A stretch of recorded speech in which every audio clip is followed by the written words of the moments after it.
Welcome to Latter Daily Digest. I'm excited for our guest today. We have Brian Parrish on. Let me go ahead and bring him up and get him over to the first slot here. And so again, this is another contact. I don't know, did Gene contact you first, Brian, or are you someone that reached out to Gene first?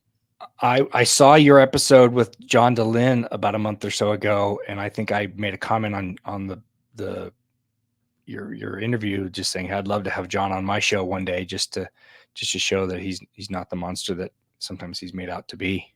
So I commented underneath, you have to go through us in order to get on. You are the gatekeepers. Yeah, and I think maybe this is a good place to point out that a lot of our guests are somewhere, deconstructing or have deconstructed.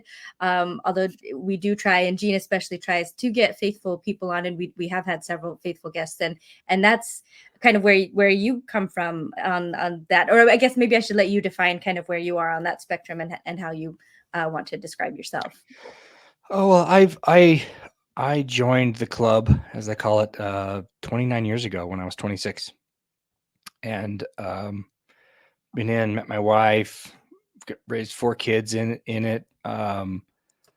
My third daughter was on her mission a couple years ago, and she had I call it the faith of Nephi, and she's just so strong and nothing phases her, and she's all in. And one of her calls home one week, she said, "Dad, the sexism is ridiculous on my mission." And I was floored that she would even notice or say anything about it. So I said, "Well, explain more of that, and do more, give me more of that."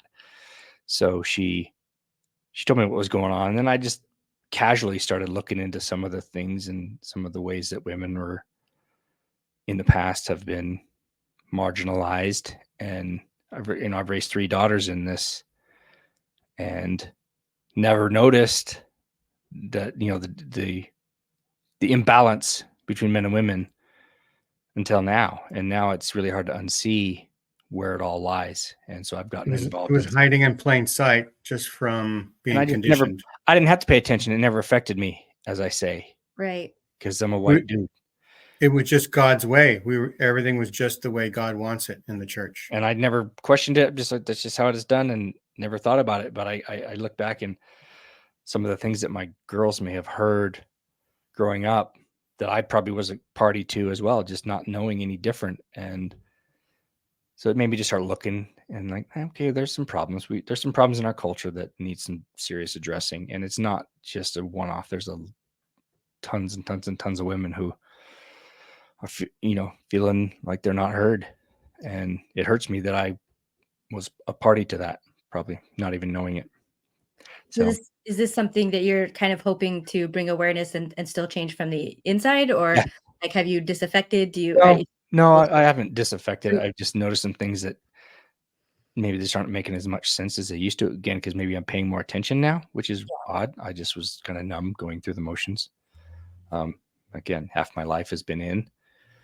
I had a similar. I figure I can make better change from the inside versus if I was, to bail and then try to, then I won't be heard. Right. So I don't know. I'm trying to love people and be a better example and keep it as simple as possible while I'm in. I had a similar experience in a way, where you see something over and over again, you don't really notice it. Is that after I had thought that Blacks did not have the priesthood until 1978, just because of prejudice and not because that's what God wanted, I thought that the Mormon God also loved women as his children and wanted them to be ordained and be considered priesthood holders. And so I prayed about it and went to the temple, and for the first time ever noticed that everybody in the endowment room moved their robes from one side to the other to officiate in the Melchizedek priesthood. The women were officiating in the Melchizedek priesthood by moving their robe from one shoulder to the other. And it's the first time I noticed it. That's interesting. Okay, so that's how you got in contact with Jane, or I guess how you would even come across our channel, I think. So let's go back in time now and kind of describe, because you're a podcaster, like what your channel, what is it about, and why did you start it? How did you get there? maybe we can even go back to like joining the church at 26 is interesting. Yeah. How did you go from not being a member for 26 years? How could that ever happen? I moved to Utah. Oh, I went to That'll Utah do it. State. And where'd you grow up? In Northern California. What city? It's not even a city. It's a small little map dot near Reno, Okay. Nevada, kind of. So way up in the Sierra Nevadas. Yeah. Up in Shasta County.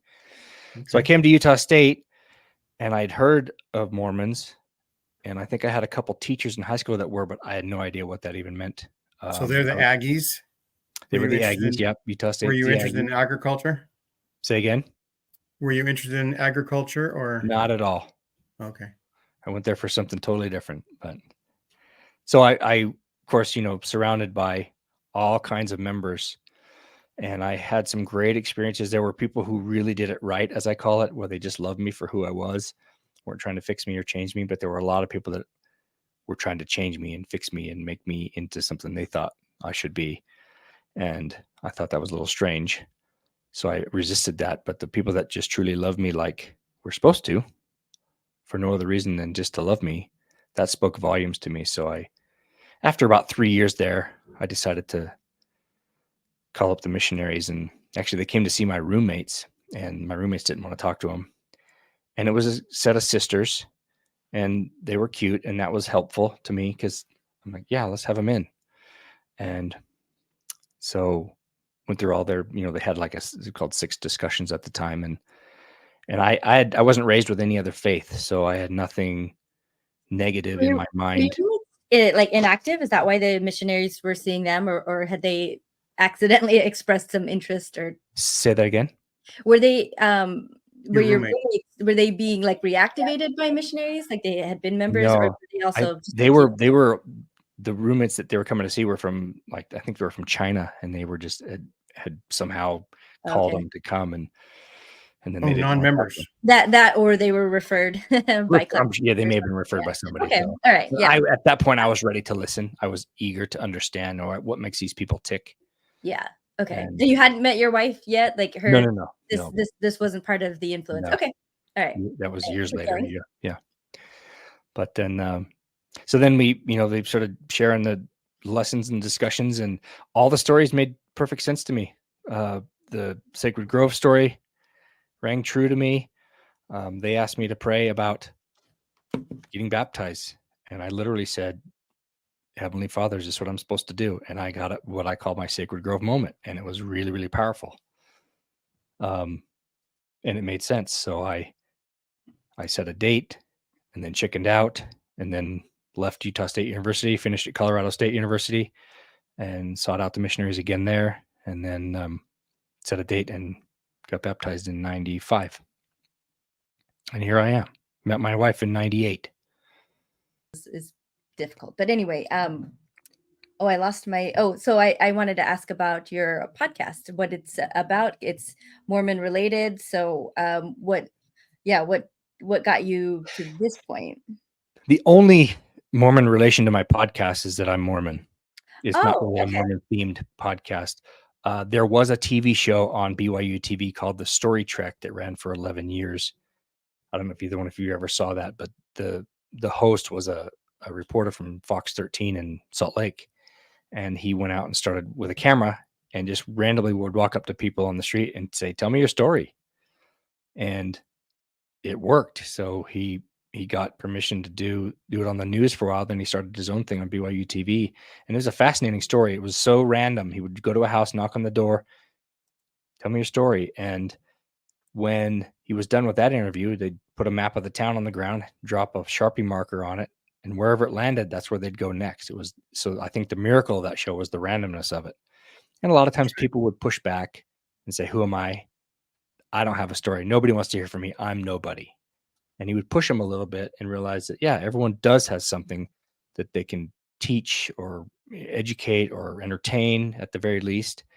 So everyone's got something that we can all learn from. And so I thought it was fascinating. And that's kind of the premise of my show is I don't just randomly knock on doors, but whatever interests me, I will have Thank you. That's That's my right. my Especially canine after security. the policeman came to your house and said, "Stop knocking on random doors." Yeah, No, stop just knocking kidding. on random doors. Exactly. So No, this just is good. whatever interests you. I'm showing my ignorance for the audience. So Gene had talked to me about the conversation that you had, that you were willing to have John on, and I don't know. This was just kind of an interesting lesson. I just assumed naturally that, and especially like the way you worded it, just so that people could see that he's not the monster that some think he is. Like the people who think that he's a monster are other Mormons. So I just assumed that you had a Mormon based podcast. So anyway, it's a little bit embarrassing to have made that mistake, but I'm also glad because I know that I'm not the only one to have done it. But anyway, that's really fascinating. Yeah, no worries. And then I would guess 80% of my audience is of the LDS faith, but who knows? So Yeah. yeah, that's and so I whatever, like I say, whatever interests me, I'll go after and have them on. And especially since I used to be very hard right in politics and realized I was just frustrated and angry for 20 plus years of my life. So I've come more towards the middle, and now I'll actually seek out people that I on the surface maybe wouldn't get along with, because I want to talk to people that I may not agree with, to learn, because just preaching to the choir is boring and lazy, in my opinion. Yeah. I don't want to do that anymore. But I say what this reminds me of, because and you coming in as an older convert, I think at your age you would be too old to serve a mission like the young men usually do at 19. And what you're doing, honestly, it reminds me a lot of my mission. Just first of all, in the kind of like forced interaction with people outside of your scope, because we did go door to door, and so I had a lot of uncomfortable conversations and met a lot of people that I never would have met on my own as a regular Mormon, just going to school and just living my life in Utah, just because there's just not that many people there. And as uncomfortable as it made me, and as you know, of course, as young as I was and as right as I thought I was, there were a lot of people that I was very judgmental towards when I'm hearing things from them for the first time, and thinking like they don't really know what's going on. I have this knowledge. I have this kind of thing. There still were a lot of really meaningful conversations that really kind of opened me up to the world. And not just but that, but like when it comes down to knocking on doors, there's not a set system. We just have an area with boundaries that we need to stay in, and that was it. So my companions and I would pray every morning before going out to try, be led to a place. And sometimes we felt like we were both maybe directed to a neighborhood or something, not that anything came out of it much ever, but and then other times we weren't feeling led, but our job was to work and maybe not ask the Lord about every little detail. So we would pick sometimes quite randomly, and honestly, like the dropping out a marker, or kind of closing our eyes and just pointing somewhere to pick an area to go and start, was how we got started, like almost every day tracting. So that I'm curious your thoughts on that. Well, I think when you approach learning about other people with that attitude, let me back up a little. Prior to that, if I were to ever have The any attitude is conversation, very different for sure. say But I again, was thinking the attitude for sure that I was coming at as a missionary, that and versus what you're coming at, that 100% is different. But I guess I was just seeing the parallels in the kind of the randomness of the picking, and then just speaking to people who don't have anything in common with you, or that you would not typically be in circles with. But well, yeah, it prior to changing my philosophy, I was like, oh, if I talk to this person, I got to make a hard sell. I've got to convince them of my ideas. I got to convince them why they're wrong and why I'm right. And we all know that nobody's mind is ever changed if it's forced. What's the phrase that says those that convinced against their will are of the same opinion still? right. So now it's so much easier. And I found this, I changed this mindset about 10 years ago, even with, considering like inside the church with home teaching. That was always a stress for me because I felt like I had to go fix somebody. And I finally just changed my mindset. I'm like, just go love that person, period. If they come back into the fold, great. If not, you have a new friend. So what's the downside? Just go learn and love people for no other reason than to learn about them and love them, and let them make the choice. Yeah. I think there's a lot at stake when you're, as believers, when we're having these conversations. I think that prevents us from being able to be that open and have that kind of live and let live attitude, or let me learn from them, or let me just love them. Because, we have this mission, and, every member a missionary. So when you meet somebody who's not in it, especially if it's not a common occurrence for you, it almost seems like you are doing God wrong or doing Jesus wrong as a member with all this, privilege to have the truth, to not immediately want to share that with other people. Do you have thoughts on that? Yeah, I felt that same pressure. It wasn't like overtly taught, but it was definitely, it's kind of an insidious, I don't know, haze that's there that you absorb, and you feel like, oh, I've got to go save these people. And Right. Jesus never said save people. He said love them. Yeah. And all the meetings I've been in about, let's go, what do you think about so and so, and let's go get them and get them back in. And funny enough, there was a Mormon message I was a part of. I had like a little speaking part in this Mormon message called Reach Out with Love, about, and it's I don't know if anyone's ever seen it, but it's sort of this Groundhog Day theme, where it starts off in a, like a youth council or a bishop council meeting. And the bishop's asking this young man to go visit this kid named Steve Tanner, who hasn't been coming to church. And he's trying every day, and then every day it starts over, and and until he does it with the right intention of just loving the kid and not worrying about whether he's going to come back to church or not, does the clock turn, and the day switches over to the next day. And it's just a fascinating I like story. that. Yeah, I loved it, because Yeah. that's how I think Christ would have done it, or does it. And we complicate things, I think, as members of the church. We complicate the simplicity of, I think, the gospel of just love. And I don't know, we hung up on the programs and the numbers and the stats, and, Mhm. and I've seen that happen. And just love them, That's and right. great, So, have a new I friend. mean, interestingly, at 26, do you remember what your first calling was? Because calling would have been a new word to you, and all these things like that. Yeah, it was some sort of kind of like, I don't even know. Could have been greeter at sacrament meeting. That didn't Sometimes even exist. I don't think that's a new thing. But I think they do it like every 30 years for 5 years, and then yeah, so I I don't remember remember. I think it something like was that. just some, yeah, it was singles ward or family wards, and Right. gosh, I don't even remember. But And I've but been what spent most of my time with the young men. and what jobs have you had in the church over the last 20 years or so? Mostly young men's, elders quorum, Sunday school. I hated that calling with a passion. Any state callings? Nope. Well, stake missionary, when they had them back, 20 years ago, was a stake missionary. That was actually fun. I was a ward and stake missionary, and that was as close to a mission as I'd ever gotten. But to go out and share, the messages that we had, was fun to see people grab a hold of that and want to change their lives for the better. We were doing Uh, some rescues. Did they have rescues? No, it was just, new people that the missionaries were visiting. But it was fun. It was really nerve wracking, knocking on a door. And again, I think the nervousness was because I felt like I was a salesman, like I had to sell something. And I that's, felt that way, yeah, as a missionary too. As much as I tried not to, there were a lot of times that I did feel that way. well, you have directives, and you have marching orders, and numbers you gotta, Right. And something really big at stake, this is people's salvation, maybe, this is something that could change their lives for the better forever, and, posterity, generations, all of that on my my on your shoulders. on your And young little yeah, shoulders. but I wanted to I don't I don't know if we need to get into any more of your past. I guess if your podcast isn't as related to Mormonism as I thought, I guess I'm kind of actually maybe feeling a little bit in your shoes right now, because I had in my mind an idea of what this was going to be.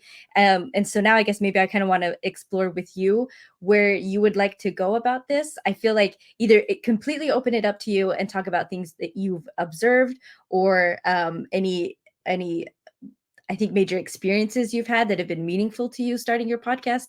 Or we could talk about John DeLynn, since that was the point that you brought up was that you would have him on your show, just so people could see that he's not a monster. That's something that we could pack and explore, but I also don't want to make it about John Dehlin. If you've got somewhere else that you would rather go, where, I don't know, what do you think our audience could learn from you that you are most eager to share?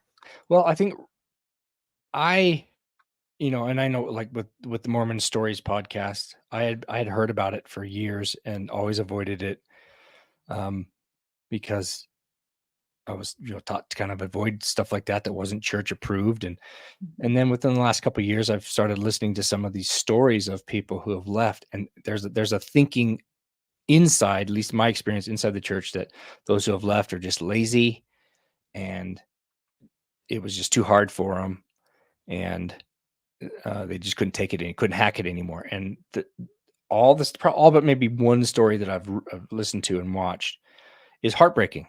It's heartbreaking, the struggle that these people go through. And John, I found, just is a compassionate, and he just wants to provide a platform for people to talk and share the pain that they went through as they left the church, or were kicked out or ostracized by family for being gay or whatever. I have my oldest daughter is gay and came out to us 3 years ago after she was married in the temple and had a horrible marriage for 4 years. And so I've had to learn a new path and learn about a new world that I knew nothing about and made fun of as I was growing up. So it's gave me a lot more compassion to learn about other people and be accepting of other people. And it's not my job to fix them or change them. And I see John doing that. And again, these are sad stories that are heartbreaking when I listen to them and watch them, and of people who thought things were one way and then realized maybe they weren't, or it just wasn't working for them anymore. And so, Yeah, I think that's the power of Mormon Stories and why it has had the longevity that it's had. It's not just the storytelling aspect, the personal storytelling, but this ability I get to really get an inside look. And I was the same. I think Mormon Stories popped up on my radar from time to time, and usually I think by the title of an episode I could tell, like, oh, this looks anti-Mormon, but I didn't always remember. So sometimes they sound kind of normal or pro-Mormonish, but even as a Mormon, I didn't listen, because I just thought, I am Mormon, I live it every day. So if this is just some, I don't know, podcast where people talk about being Mormon, like, I already know, anyway, it's I think I relate, though, to the idea that the church gives us, that people who leave because they want to, or like we're just looking for a reason to leave, when most of the time, if someone's been a believer, because people have a different experience. So there's some where things never really took, and they were kind of trapped in the culture, whereas others were really, believing in the doctrine and all of the truth claims, etc. That was my story. I did absolutely believe in it. And then as things start to fall apart, you actually try really, really hard to stay above and beyond what I think kind of pain most typical members go through, if things are working through for them or working out fine for them. And so, but there's this kind of barrier there when you are a believer, when you're looking at these outsider stories, to having empathy or compassion for them, because it can be so threatening to self. So I'm curious, what do you think maybe you could do on your podcast that, that can't be done, if to get through that barrier? Because it's not just a matter of, oh, people have never heard sad stories, or have heard what people go through, or have seen John be very compassionate and maybe even quite even defensive of the church at times. So what do you think having John on your podcast can do to kind of help overcome that barrier?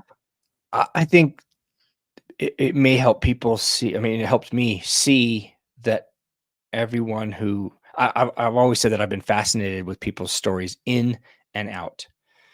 And so if I hear of, if there's a couple in my ward who left a few years ago, and I've wanted to have them on just to hear their experience. And, she didn't want to come on at all and talk about it, because she's like, oh, my story is just like everyone else's, which I disagree with. But everyone's got, that's kind of, the tagline of my show is everyone has a story, and everyone that's left for whatever reason, they don't just, again, it's not just one day, they just snap and lose it and leave. It's been building for years and years and years. And there's just something that finally pushes them over the edge, but just to have compassion and understand what, at the very least, they'll feel heard. If I just ask them, tell me your story. How'd you get to this point? What's happened? What experiences have you had that led you to make such a drastic decision? It's a big decision. And I think that's, if we do more of that just in life and the church, but just in life in general, politics now, especially the as divided as things are, you're too far to one side or the other. You're too Mormon or not Mormon enough or whatever.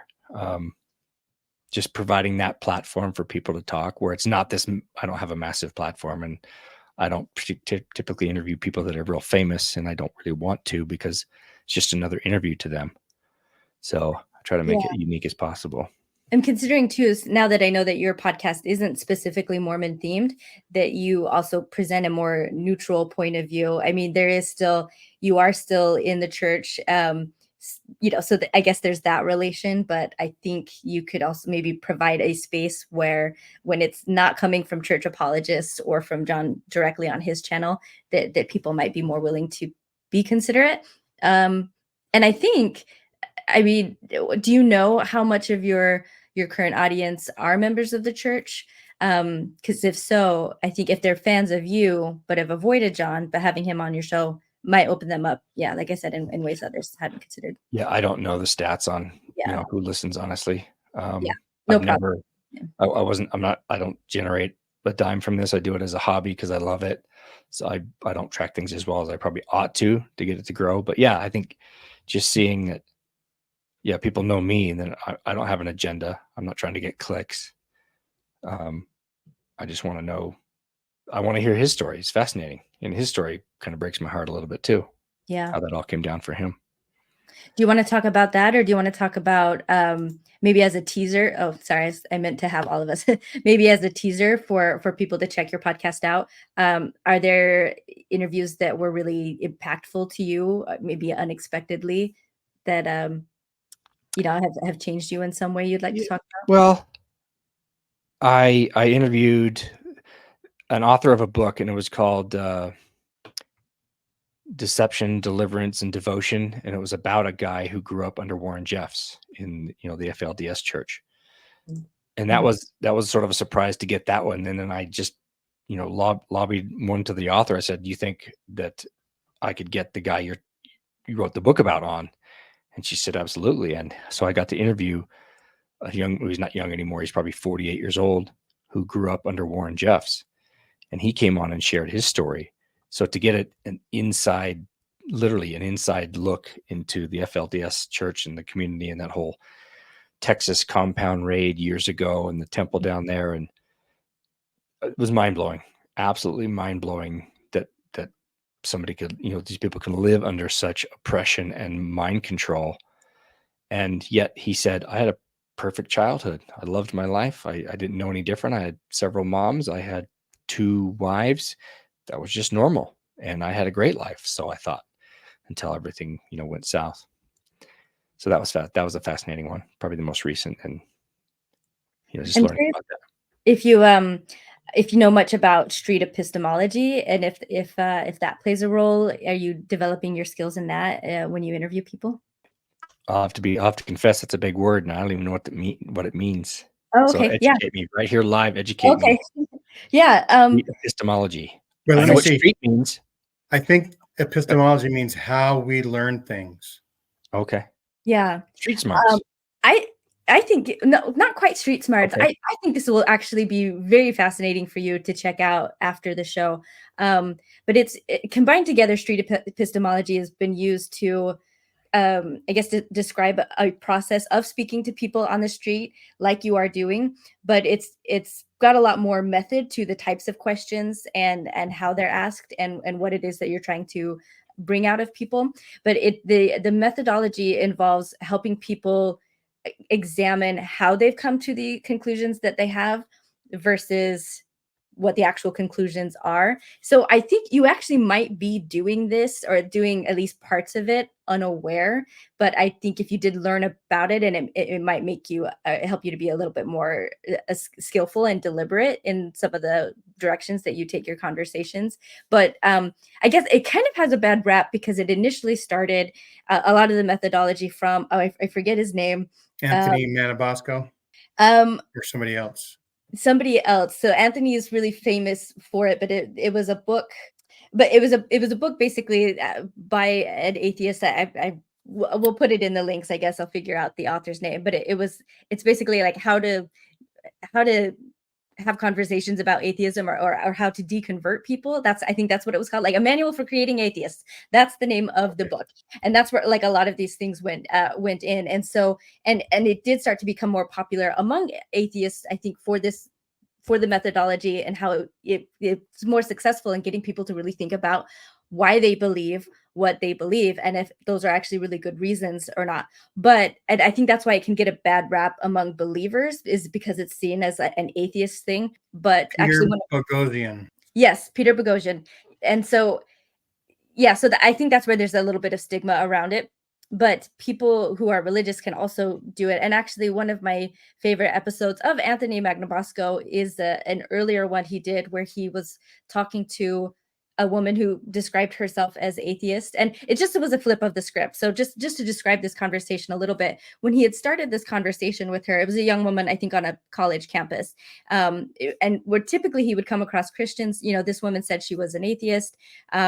And, when he asked about why she was an atheist, she brought up a friend of hers that had died young. It was in a car accident. There were lots of prayer circles going on, among all of her believing friends. And in the end, the prayers didn't help. And this friend of hers passed away, unfortunately.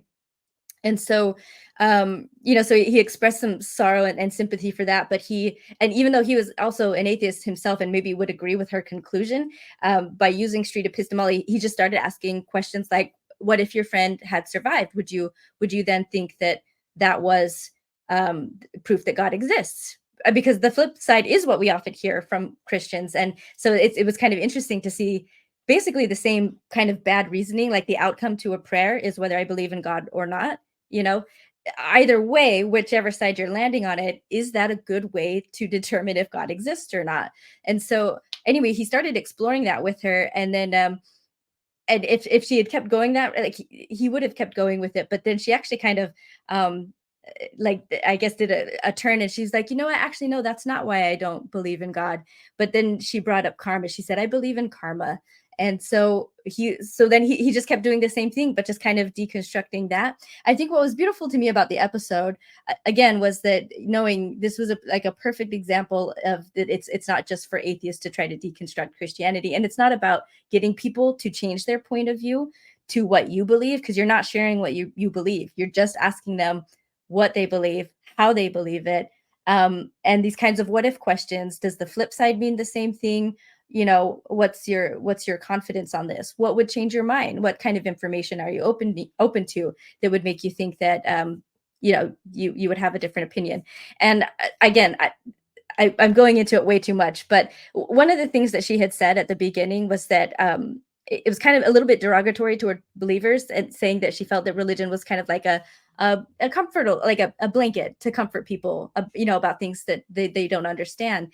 And towards the end of the interview, she was kind of expressing that about her belief with karma, as Anthony was, asking her more questions, like, do you think, with karma, if you tripped, is it because you did something to earn having tripped, something you did earlier, and that was karma? Or is it just sometimes people trip, and there's nothing, good or bad about that? It just is.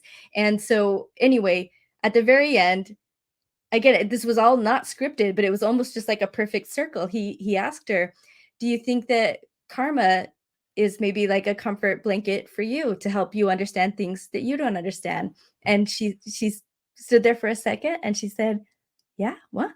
Maybe. I'll have to think about that. Anyway, that's my story about street epistemology. I think you'll find it really fascinating and also quite useful. So, well, if we can get to a point where we're open to just learning about new things it brings the guard down, so you listen more. Mhm. And I there's a new religion I think I came up with, and it's called the I don't knowist. Mhm. I don't knowist. I don't know. Yeah. My mind, I have a very literal brain, which is good and bad. And there's just lots of things I don't know. Maybe I've been wrong about this my whole life, you know. Sort of like And agnosticism. Gnosticism, yeah. It's just like I don't know. Could be, Yeah. yes. Could it be possible? You Do know, you think we can know? That's say the again. part of it. Do you think we can know? There's people who believe we don't know, but it is ultimately knowable, and then there's people Yeah. who are like, "No, we can't know. We don't know, and we never will." Well, can is a question of ability, so I think Mhm. that leaves it wide open. We can, yeah, we can. You know, whether we are willing to is a different story, but we're all products of how we were raised in our environments and our echo chambers, and Mhm. that gets so deep seated in us that even I found that even honest questioning, and again, honest questioning on a social media chat versus in person may Yes. seem more threatening, because I found that people just me honestly want to, and I have to preface it with like, hey, I'm not trying to be a jerk. I really want to know, what do you think of this? Um, honest questioning seems like you're threatening someone's, their way of being, their whole idea. I was afraid to talk to people in terms of politics. I was afraid to talk to people on the left. I hated everything that came from the left because I was raised with these staunch conservative values my whole life and just spewed them and consumed them for 25 years and was frustrated and angry all the time. And Yep. I just Part realized of group dynamics is to other some other group.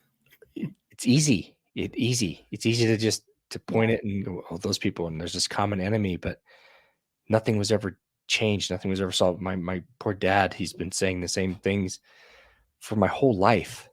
And every time I talk to him, it's the same thing.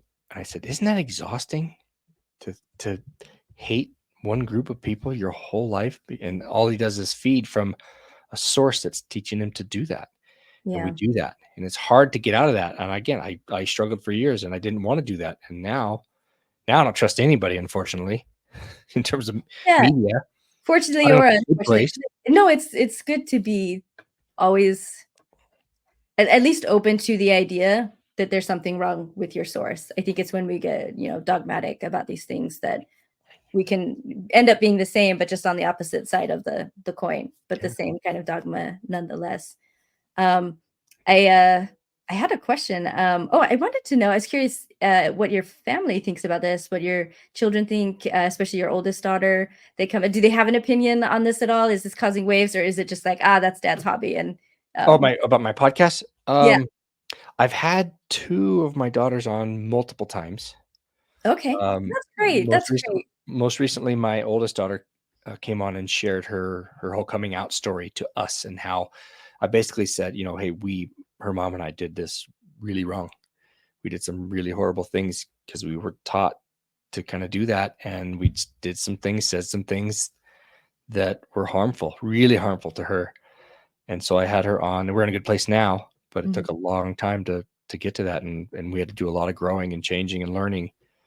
And she came on and shared her whole story about, how parents, and I kind of did this small series for LDS parents of queer children, and Mm, how to maybe do that better so kids don't want to kill themselves.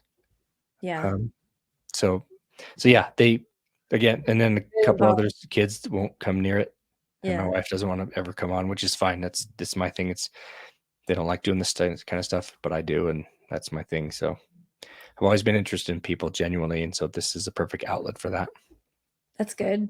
I want to ask about your daughters. I think people who know me know that I've got daddy issues, I think, with my own father, Yep. and a lot of it has to do around the feminism issue and just equality. So when you were speaking earlier, I had this kind of question pop up in my head, and then I thought, oh, I don't want to make it about me or about feminism, but it does sound like this is a big part of your journey, and I am curious your thoughts on this.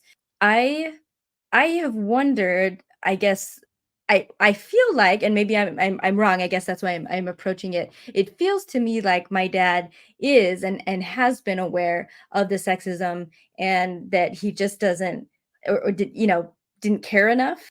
And I mean, I guess I can see early on being used to it and just not seeing it like you said, because I also didn't see, even as someone experiencing it, I often minimized it and refused to see it sometimes if I really didn't want to. But there comes a point where, you said your daughters spoke to you about it and you listened. I think maybe that's kind of the difference here. It seems my dad is unwilling to listen or unwilling to see. I don't know what my question is exactly. I I guess I just want to know what's the difference between you and my dad, I guess. Did you, Well, I you think know, based on what you described your dad, I was your dad for a while yeah. because my two daughters that have left the church, I think they'd mentioned some sexism things that they were experiencing, but I dismissed them because I didn't agree with them because they both had left. They're both liberal. I was very conservative at the time. Did you I'm think Did you sure think I'm quite sure I just dismissed them because I didn't. But yet, when my did you think that missionary daughter, who I did agree with, mentioned it, oh, it made sense. So I've done the Mm, apology tour with them. But hey, I'm sorry because you probably said some things and I just rolled right over you and didn't care. did you think your daughters needed to pray more and read the scriptures more, and then they'd come Absolutely, back? said all those things. Said all those things instead of just listening to them. One said that the temple was traumatizing for her, and I mocked her for that. I'm like, traumatizing? What are you talking about? You could have left. You had your agency. That mm, was how wrong I was. How wrong I was there. But now I've seen that, and it's freeing to. I use this funny analogy. Do you guys remember the Grinch with Jim Carrey? mhm. That movie in the end where he's happy and his heart's growing and he starts crying and he says, "I'm leaking," because he just felt Yeah, so good. Being in this position, it just feels better. I'm not frustrated and angry and bitter all the time because I don't care about changing somebody's mind. I'm trying to understand what's in their mind, and it's such a better. I'm probably no model of it, but it's working for me, so I'm gonna keep doing it. yeah. Do But you your think dad, yeah, he maybe just not see it. The world's not. I'm like, say I'm a guy. The world is and the church is everything worked for me. yeah. I think part of it, I'm curious if you ever said this to your daughters when you were disagreeing with them. The kinds of phrases that my dad and even my brothers will use with me is that, the feminists got you, or the liberals, got it. And so I think one of the, I mean, there were like a couple of conversations that were kind of the beginning of the end for me with my relationship with my dad.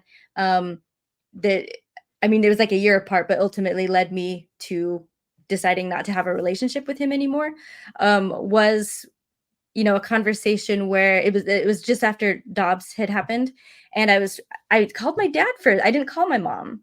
I just remember thinking I need to call my dad. And so when I was trying to talk to him about my fears and concerns, and just like the vast repercussions that I knew this was going to have, my father was extremely dismissive of me, not just because he disagreed, but I think that's what, and I didn't have the words yet, and I had to really think about it a lot to figure out what was so unsettling about the conversation. But I think that's what it was my dad, or what I finally realized was that this whole conversation, my dad, first of all, wasn't willing to listen to me like about women, as a woman, as someone who has direct experience, and also lots of friends and family and peers and coworkers, whose experiences I'm coming from, along with my own, compared to what he would have as a male, that he just wouldn't have that. But also just that I was more educated on the topic because I wanted to be. Even before Dobbs happened, it was, I've cared about autonomy, and I've cared about the well-being of women. And so when it comes to these kinds of issues, um, I just know I've done more of the work than my father has. And I mean, I'm educated in general. Like I have a bachelor's degree, but um, I don't know. It just seemed like no matter what I had or came from or had with, my dad didn't think that I was capable of thinking for myself. Ultimately, that's it. That's what I'm like wasting so many words to try to say, was that I felt so insignificant in that moment, and just I felt like he was treating me like I was completely brainless, and that I just had this open mind that like liberals and feminists just put these ideas in, and I just immediately accepted everything without any kind of critical thought or thinking, despite my upbringing, like despite him raising me to think the way he thought, he was just saying like, you're just listening to these people and they're wrong and you're wrong. So yeah, I realize that if things don't directly affect you, or if you don't think they do, then you don't pay attention to them. And so feminism things, I used to make fun of feminists and these women's marches. And I was like, I mocked them. I did some stupid things. I wish I could get it on. I wish I was on video just to see the things I said. Most people don't want to be. Well, because I don't want to. I want to change. I don't want to be the same. Yeah. That scares me. And your dad, it doesn't affect him. Yeah. And so it's easy to dismiss you. And it's sad because he has no idea the harm that it's causing, and he's missing out on your life. Did you feel like that's what happened to your daughters, that like, despite your upbringing, the outside world, like Satan was, telling them, feminism was telling them that they're not happy when really they totally would be? I don't know. Maybe it wasn't ever like that quite for you. It was just like, do you know what I mean? I don't know. I don't know what I'm asking. Did you feel here's what I would say real quick. We're valid. There's two things. One is that like when the prophet speaks, the thinking is done, right? That's one thing that was in the atmosphere most of Brian and our lives, Yeah. And then the other thing is that feminists was looked at as an enemy of the church, right? Intellectuals, feminists, and gays, the homosexuals, the three gays. The three pillars of the enemies of the church, right? And then there's like Rush Limbaugh of it, right? Yeah. And so feminazi was a term I'd never heard until I heard Rush Limbaugh say it. Yep. And I mean, that was the term for feminist in my household anyway. Yeah. And anyone who, even if you remotely, so I guess I'm trying to be one. I'm a self-proclaimed feminist now. I tell people jokingly, not jokingly, but seriously. Right. And those things are thought stopping things. And Brian is trying to increase thought. Weird. What a concept, right? So yeah, there's a lot of work to do, and it hurts everybody. It hurts everybody being that way, being in imbalance. And like I say, I quote often when I'm on these social media groups, it's like, sorry, women, you guys have been getting the shaft for a very long time. And, someone correct me if I'm wrong, but that's what I'm seeing now. And I'm a little late to the game, but I'm in the game and trying to do everything I can to make it better. So we don't have to, so the next generation doesn't have to fight so damn hard just to be listened to, especially in some of the conversations I'm hearing in the church about the women, and they have they have all the equal access and power. No, they don't. And there's a reason that 20-some thousand women went crazy on Sister Dennis's talk about how it's all equal. Yeah. That's not just some coincidence that some, bunch of crazy extremists, there's, I think what was unusual about it is that women in the church often don't speak up because, and that's something people ask a lot about, is like, how come you don't stand up for yourselves more? And it's because I guess when you're already less empowered in a system, any power you do get comes from supporting the power structure in place. And so it is very common to self-manage or self-police. Yeah, ourselves and each other. And that was something that I experienced a lot. And I was, you say you've got some embarrassment. So do I. Very much so do I. There's been a lot of times where I've defended the church's sexism, even though it was directly hurting me. And I knew it was directly hurting me at the time.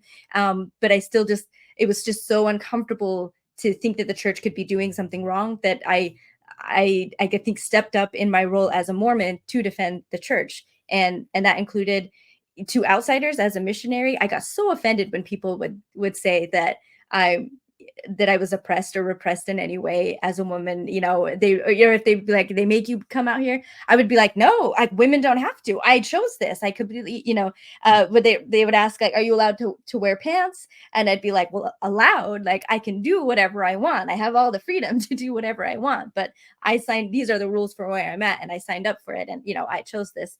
And I would say a lot, like, the church isn't sexist. I go to college, the church encourages women to be educated, whereas I view sexist, or at least more sexist than we are.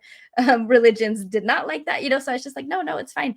But even in like the Relief Society, if there's any pain point brought up by a woman that seemed to come a little bit too close to feeling like criticism, even if it was very, very mild, obviously if it was outright, but even if it was just mildly kind of butting up against criticism of the church, or butting up against ideas that maybe these things aren't from God, there would just be kind of this reaction to try to tamp it down, or just be like, well, we don't know, we can't judge, and like it happened in the conference where I think it's Bonnie Cordon says, in answer to a question about like feeling unheard from priesthood, it was just basically like, we get the opportunity to sustain the brethren, and that's really special. And I'm so glad it's that kind of thing. We've all done it. Like, we've all done it. And even now, I feel like a bad feminist, because I don't actually know a lot of like the history of the movement,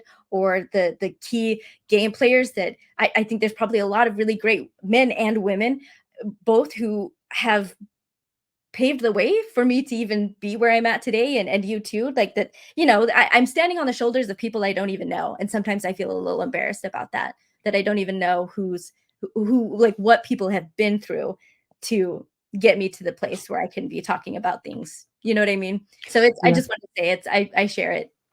Don't beat yourself up too hard. Yeah. You did the best you could with what you had. Right. We could easily look back and go, we were so dumb. It's all you knew. Yeah. So now that we know better, we do better, like as the saying goes. Yeah. So. Yeah. And yeah, agreed.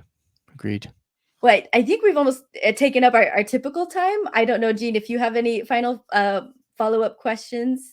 And then, okay, if not, then Brian will leave you to have the last word. Any wrap-ups you want to do, or things you want to share or cover, or teasers for your podcast for our listeners to come and check out. Ooh, the final say, all the pressure. Yeah. This is what I want to say. I'm actually working on a book with my brother about kind of being in the middle in terms of just politics, and you don't have to pick a side. You can still, because there's often, it's like someone says, if you don't pick a side, then you're just weak and you're neutral. And if we could all just take a minute and breathe and try to get to know each other, and then again, at the very least, your perceived enemy might at least feel heard and not think you're as big a jerk as they did before. One thing that I'm an upcoming episode that I'm going to working on is I have invited a Trump fan and a friend of mine who hates Trump, and I'm having them both on, not in a call it a debate, if you will, but that's not my goal. Is to have these two guys on to literally just explain why one side loves him and why one side hates him. Just almost facts. And it's going to be interesting moderation, because I said, if you guys start bashing on each other, I'm just going to pull the plug. So let's not do that. There's too much of that, and we're getting worse and worse by the day. And this is the first time you've done this on your podcast. This is the first one. Yeah, doing this one. Yeah, you'll be experimenting. Okay. So and the one guy I've had on 3 times. He's my liberal atheist geek friend. That's what he calls himself. He's very articulate and very passionate, and I used to hate getting into battles with him online. I've known him. I haven't met him in person, but I've known him socially for 10 years, since right after Obama was elected. And he's so articulate, and he backs things up, and he's not a bomb thrower. So there was a point I was going to run for city council office where I lived, and I was going to have him as my advisor, because we don't think the same. And I wanted that perspective because he's not a jerk about it. So that'll be an interesting discussion. That's going to be in a couple weeks. Right. Awesome. That's a great teaser. Honestly, I'm very interested. Yeah. That sounds And fascinating. it's been hard to find somebody that is so pro-Trump and willing to talk about it and not be again. And I don't know how this is going to go. Yeah. I've warned them both. It's like be nice, children. We're There will not be doing no this pet battle. eating No, allowed. no bashing, no name calling. We have enough of that in our, everywhere. We don't need any more of that garbage. So I'm just trying to minimize the crap that we're all having to sift through. So that's it. That's a All good right, reminder. well, Yeah. Thanks everyone for watching. Like and subscribe and head on over to Brian's show, Parrish the Thought. And we'll have a link in the description to his podcast. Give it a listen. I learned lots from listening to just a few episodes. And so I appreciate the work that Brian's doing over there. And everybody have a great rest of the year. Bye-bye. Thank you guys. Thanks for having me on.